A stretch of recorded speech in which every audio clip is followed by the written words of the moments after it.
When staying alone on campus during Thanksgiving becomes the biggest mistake that invites death. The film begins with a news narration reporting about a woman who has been missing for 3 days. Along with the narration, a woman believed to be the missing person is shown, found brutally dead with the letter K carved into her cheek. Before her death, she was chased by several mysterious figures and eventually executed in the middle of a forest.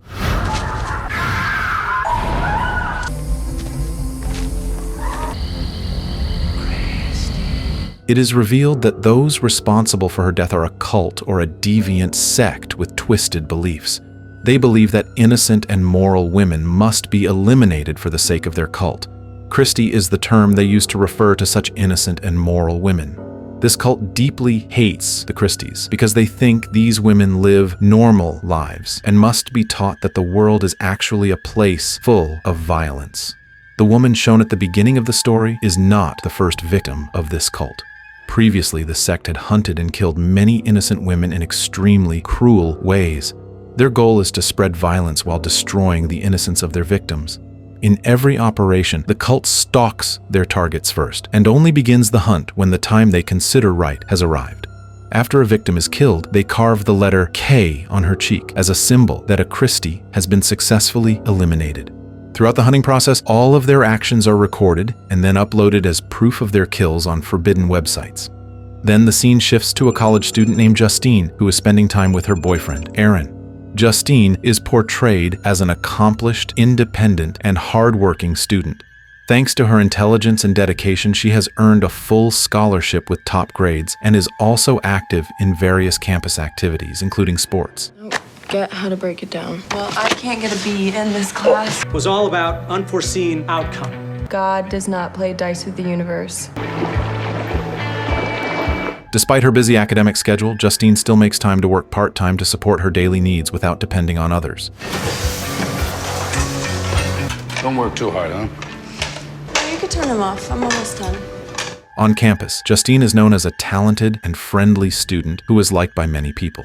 As the Thanksgiving holiday approaches, most students prepare to return to their parents' homes to gather with their families. Aaron invites Justine to go with him to his parents' house and celebrate Thanksgiving together. However, Justine politely refuses because she plans to stay in the dormitory during the holiday. She makes this decision because she wants to accompany her roommate Nicole, who cannot return to her parents' home. Hearing this, Aaron feels slightly worried since it means that only Justine and Nicole will remain in the dormitory during the Thanksgiving break when the campus begins to grow quiet and empty. Aaron, it's fine. I got laid. You can go. It's silly that you guys are staying here. Come on.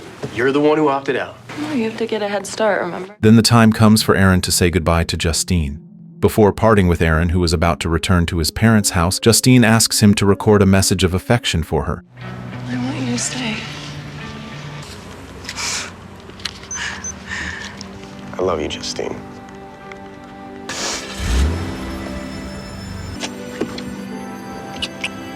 Later that night, when Justine is about to do her laundry, the campus suddenly experiences a power disruption, which makes her feel frightened. Moments later, Nicole appears and startles Justine. The two of them talk about the unstable electricity in the dormitory, which is expected to keep having problems throughout the weekend. Nicole then leaves her dirty clothes with Justine, since Justine is also planning to do laundry that night. Hey, Rain, how you doing? Hey!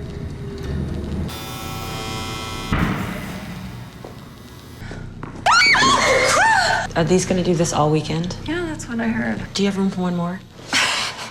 After that, Justine returns to her room, only to be surprised to see Nicole packing her belongings. Nicole apologizes because she has to leave suddenly, as her father is taking her on a trip out of town. Nicole even invites Justine to come with her, worried about leaving Justine alone in the dormitory. However, Justine refuses the offer because she wants to stay focused on studying. She realizes that once the holiday ends, many campus exams will be waiting for her, and she does not want her grades to drop. For that reason, Justine chooses to remain in the dormitory. As an apology, Nicole hands over her car keys to Justine so she can go anywhere she wants during the Thanksgiving break. I am so sorry. Come with me. I'll get another plane ticket. Family's family. I understand, it's fine. Take my baby. Thanks. After Nicole leaves, Justine becomes the only student remaining in the dormitory. Even though she is completely alone, Justine does not feel lonely at all. Instead, she feels happy because she can enjoy the silence and calm of the campus, carrying out her usual activities without being disturbed by anyone else.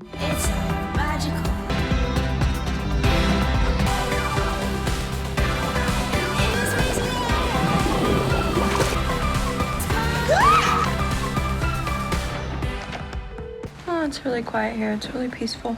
That same night, Justine decides to go to a mini-market to buy a few necessities. Before leaving, she informs the dormitory security guard, Wayne, and asks whether he wants her to pick anything up for him. Using Nicole's car, Justine drives to the nearest mini-market.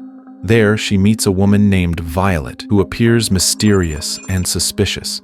At the checkout counter, Justine kindly offers to pay for Violet's items after noticing that Violet only has a small amount of money. However, her good intentions are ignored. Instead of thanking her, Violet intimidates Justine by calling her a source of trouble. She even refers to Justine as Christy before leaving without another word. How much are these sunglasses? I want a discount. I'll pay. You don't know what shit is, Christy. I don't want anything from you. On her way back to campus, Justine nearly crashes into Violet's car when the woman deliberately stops in the middle of the road for no clear reason, leaving Justine extremely shaken. Upon arriving back at the dormitory, Justine immediately tells Wayne about what happened, including how she was stopped by a strange woman. Wayne tells Justine to rest and promises that he will protect her. However, the terror she has just experienced makes it impossible for her to feel calm. Because of this, she calls Aaron and tells him that she is now alone in the dormitory after Nicole suddenly left to go on vacation with her parents. Hearing this, Aaron becomes worried and promises to come to the dormitory to accompany Justine. But Justine asks him not to come and encourages him to enjoy his holiday instead. Exhausted, Justine eventually falls asleep. Hello? Hey. Yeah, Nicole kind of left. I'll be there in 2 hours. No, don't come back. It's fine. Everything's fine. Look, stay there and enjoy your family. Meanwhile, Wayne begins to sense that something is not right. So he asks his fellow security guard, Dave, to tighten security and stay alert. Sometime later, Justine wakes up and begins to feel that the atmosphere around her is different. The dormitory feels quiet and oppressive, as if someone is watching her from the darkness. Justine walks around to look for Wayne, but she cannot find him anywhere.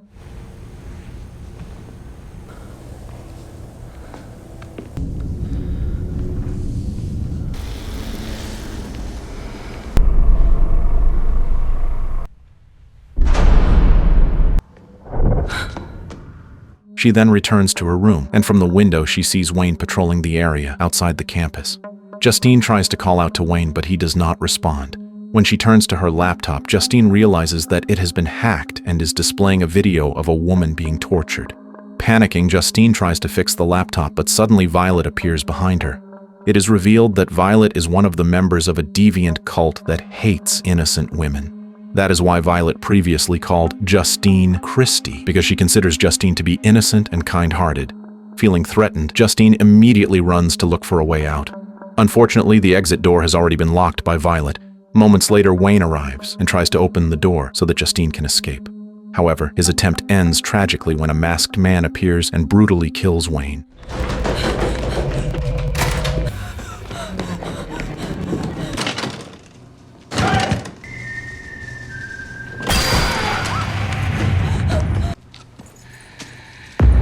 Besides Violet, there are 3 masked men who act as executioners and hunt Justine. Before starting the real hunt, they turn on their phones to record their actions. Justine is deliberately allowed to run and hide so that the hunt becomes more cruel and thrilling. After managing to hide, Justine thinks about how she can escape from the cult member who have surrounded her. A chase then takes place between Justine and the 3 masked men.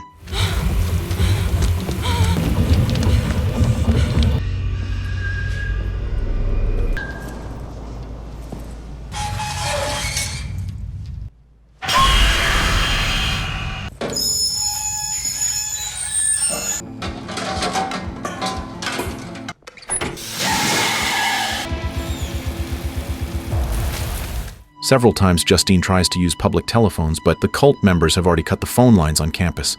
In short, Justine manages to outwit them and runs toward the parking area. However, there she finds Dave already dead in a horrifying condition. She tries to look for Dave's car keys in order to escape, but the keys appear to have been taken by the cult members first. In her panic, Justine remembers that there is only one person who might be able to save her now, the campus caretaker named Scott. Scott's house is still located within the campus area, so Justine immediately runs there to seek protection. When she arrives at Scott's house, Justine explains that she is being hunted by a deviant cult. She tells him that the cult members have killed Wayne and Dave and are now targeting her as their next victim. Get inside! Okay? Scott, there's people out there, and they killed Dave and Wayne. Wait, hold on. Hold on a second. They're out there. Take a seat for a second. I'll be right back. Scott, who owns a shotgun, asks Justine to stay calm and promises to protect her. He intends to go outside to confront the hunters, but before leaving, he asks Justine to look after his dog. Unfortunately, Scott's dog escapes and is eventually killed by the cult members.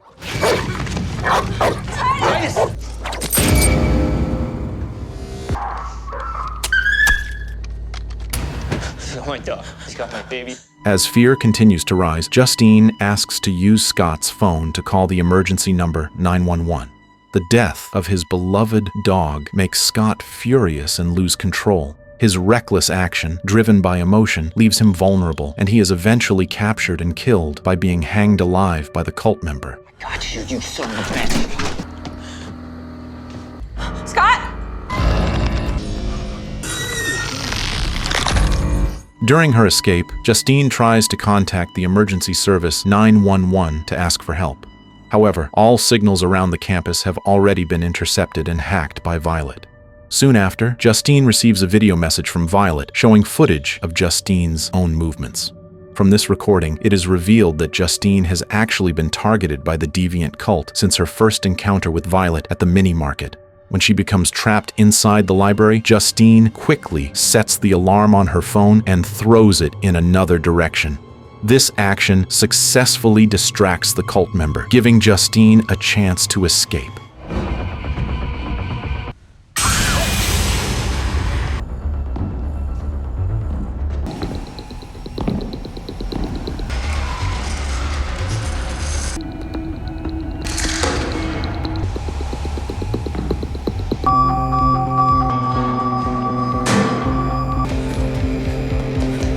However, her escape leads her to the rooftop of a building. This decision leaves Justine completely cornered with no way out. In the end, having no other choice, Justine is forced to jump from the upper floor of the building.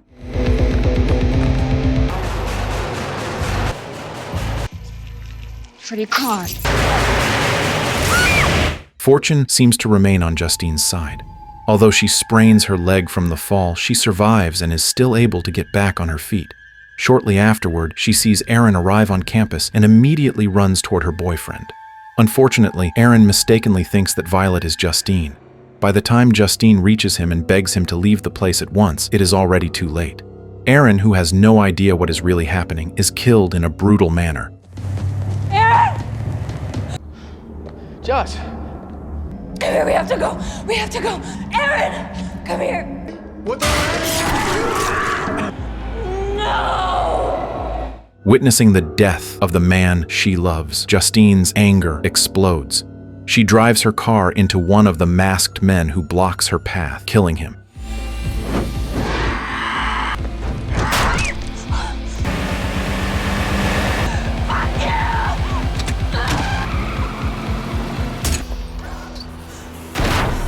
After that, Justine runs toward the swimming pool area to hide from the remaining cult members.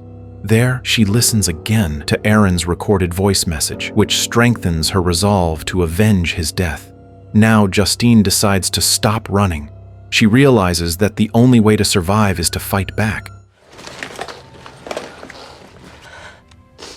I love you, Justine. Armed with the car keys in her hand, Justine confronts one of the masked men and eventually manages to kill him by drowning him.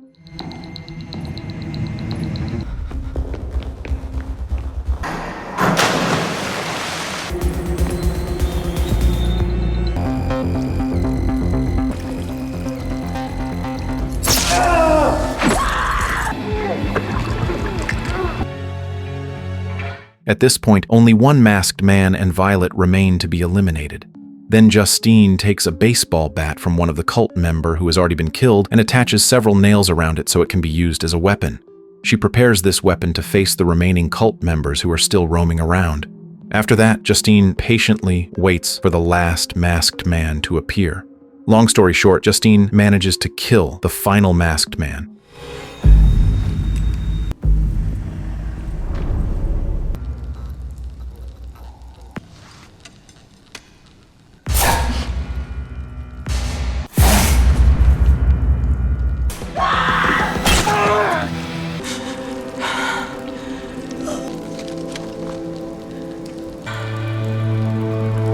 Afterward, she takes his phone and discovers access to a website belonging to the cult.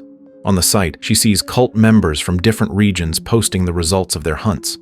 There are many brutal and horrifying videos of torture, which only makes Justine's anger toward the cult grow stronger. Because of this, in order to kill Violet, Justine pretends to be Violet's ally by disguising herself as one of the cult members. Before approaching Violet, Justine first prepares a flammable liquid using materials she finds around the campus. Soon after, Justine confronts Violet and without hesitation pours the liquid over her body.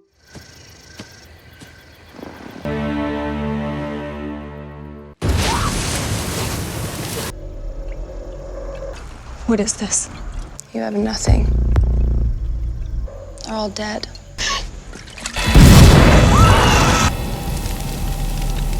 As a result, Violet dies in a horrific way. After that, Justine records Violet's death and uploads the footage to the cult's website.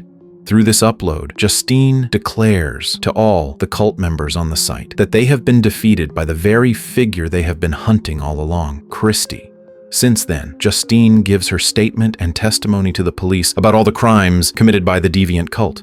Using the evidence found on the masked man's phone, the authorities are finally able to track down and arrest the remaining cult members who have been hiding. Thanks to Justine's courage and struggle, the cycle of brutal hunting carried out by the cult is finally brought to an end. However, the terrifying events she experienced changed Justine completely. She then decides to change her name to Christy, a symbol of resistance against the group that had been hunting innocent and moral women. With the intelligence and experience she now possesses, Christy is determined to do whatever it takes to stop the deviant cult that is willing to take other people's lives for their own interests, and the story comes to an end.